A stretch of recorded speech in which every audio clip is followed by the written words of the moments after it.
Presiden Prabowo bertemu dengan perwakilan Purnawirawan yang diwakili oleh Jenderal Purnawan Wiranto. Apakah ini sebuah pesan kepada publik, kepada masyarakat bahwa sewaktu-waktu sebenarnya Prabowo punya alasan untuk mendongkel Gibran?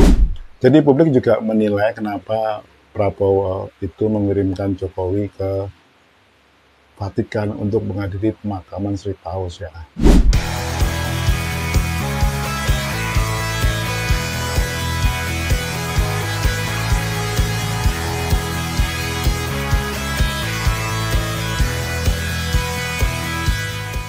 Setelah kemarin muncul isu matahari kembar, yaitu antara Prabowo dan Jokowi, kini muncul berita yang cukup menarik, yaitu adanya tuntutan agar Wakil Presiden RI, yaitu Gibran Rakabuming Raka, anak sulung dari Presiden Jokowi, agar dilengsarkan atau diganti atau dimaksulkan lah istilah politiknya begitu.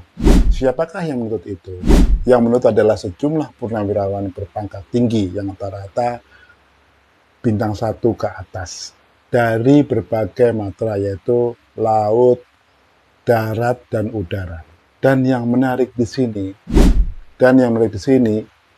gerakan ini dikuatkan oleh mantan Wakil Presiden RI, yaitu Jenderal Purnawan Trisutrisno.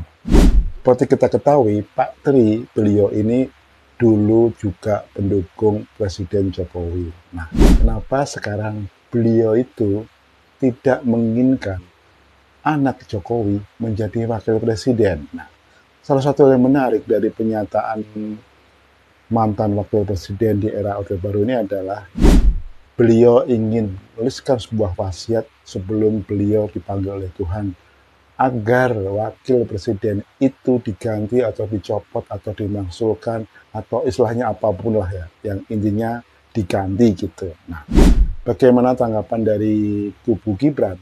Adik kandung Gibran yaitu Kaisang yang juga ketua Partai Solidaritas Indonesia, Kaisang mengatakan bahwa kedudukan Gibran atau posisi Gibran itu sudah sesuai dengan konstitusi. Nah, ini menarik ya. Kaisang itu sebenarnya tidak paham konstitusi. Memang Gibran itu bisa naik menjadi wakil presiden karena melakukan rekayasa konstitusi yang akhirnya meloloskan dia menjadi wakil presidennya dari Prabowo. Tapi perlu diingat bahwa Gibran pun juga bisa dicopot secara konstitusi. Nah, dari mana caranya? Ya, sekarang ini kan Prabowo atau Presiden Prabowo itu adalah ketua Koalisi Indonesia Maju. Ya, hampir semua partai kecuali PDIP itu mendukung Prabowo. Artinya Prabowo punya kekuatan di DPR MPR. Kalau kita mengacu kemarin pada isu matahari kembar, di mana sejumlah menteri termasuk ketua Golkar itu istilahnya merapat ke Solo bertemu dengan Jokowi, itu dimaknai sebagai sebuah konsolidasi dukungan agar posisi Gibran itu kuat, tidak dimaksulkan. Pada saat yang bersamaan, Prabowo itu bertemu dengan mantan Presiden Indonesia, Ibu Megawati, yang juga Ketua Partai Demokrasi Indonesia Perjuangan. Ini menarik ya, karena merapatnya Presiden Prabowo ke mantan Presiden Megawati itu sebuah pertanda juga bahwa ada suatu konsolidasi politik yang mungkin belakangan ini orang melihat bahwa antara Prabowo dan Megawati itu tuh renggang, tapi sebenarnya enggak. Mereka bisa menyatu tanpa istilahnya tanpa barrier apapun ya, kalau mengingat sejarah mereka. Nah, tuntutan dari sejumlah purnawirawan TNI ini cukup mengejutkan sebenarnya, karena ternyata tuntutan itu juga ditindaklanjuti oleh mantan Panglima ABRI yaitu Jenderal Wiranto yang sudah bertemu dengan Presiden Prabowo. Mantan Menko Polhukam ini juga menyampaikan pesan dari para purnawirawan ini. Nah, tanggapan Prabowo katanya juga lagi-lagi dikaitkan dengan masalah konstitusi. Jadi memang itu harus dipikirkan dalam-dalam karena itu menyangkut masalah konstitusi. Jangan sampai melanggar konstitusi, katanya begitu. Apakah ini sebuah alasan untuk ngeles, menghindar dari tuntutan para purnawirawan? Tapi juga orang juga melihat ya, publik juga melihat bahwa apa yang dikatakan oleh Prabowo itu sebenarnya juga tidak sungguh-sungguh ya. Karena sebenarnya siapa yang menggerakkan para purnawirawan ini?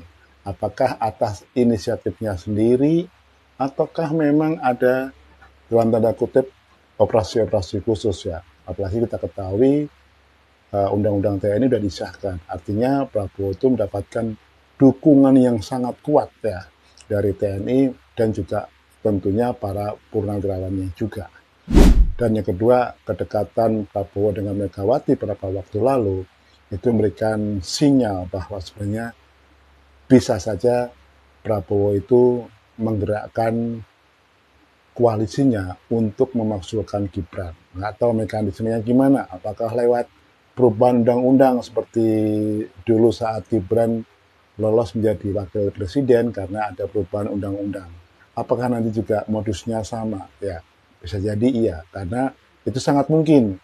Karena Prabowo menjadi ketua Koalisi Indonesia Maju yang menguasai mayoritas parlemen atau DPR atau Senayan.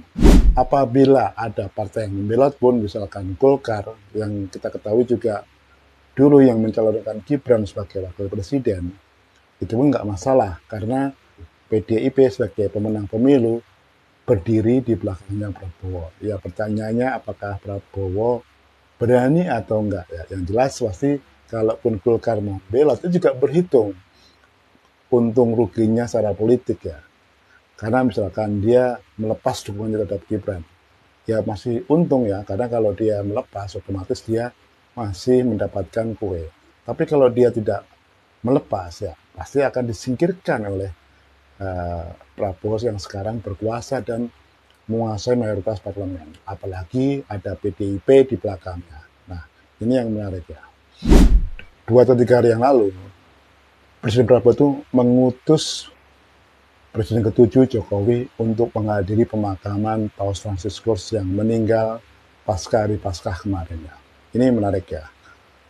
Paus itu dikenal sebagai sosok yang sederhana, istilahnya anti korupsi juga, dan sudah dikenal oleh banyak tokoh-tokoh dunia bahwa Paus itu seseorang yang satu kata dengan perbuatan, jadi pikiran perbuatannya tentu sama ya. Jadi beliau juga karena anti korupsi, anti hidup mewah, dan itu juga ditunjukkan dengan cara beliau itu menjalankan kehidupan sehari-hari. Yang menarik, kenapa Presiden Prabowo itu mengutus Presiden Jokowi yang beberapa waktu lalu ketika Presiden ke-7 ini melepaskan jabatannya, dinobatkan sebagai nominator kepala negara terkorup bersama dengan Presiden Bangladesh dan Presiden Suriah yang terjungkal dari posisinya sebagai kepala negara di 2 negara tersebut. Ini kan sebuah ironi sebenarnya, menghadiri pemakaman tokoh anti korupsi. Kan sebuah ironi ini. Ada satu ironi di sini, dan itu mungkin lepas dari perhatian publik ya. Yang jelas pada saat Jokowi ke Vatikan, jadi publik juga menilai kenapa Prabowo itu mengirimkan Jokowi ke Vatikan untuk menghadiri pemakaman Sri Paus ya.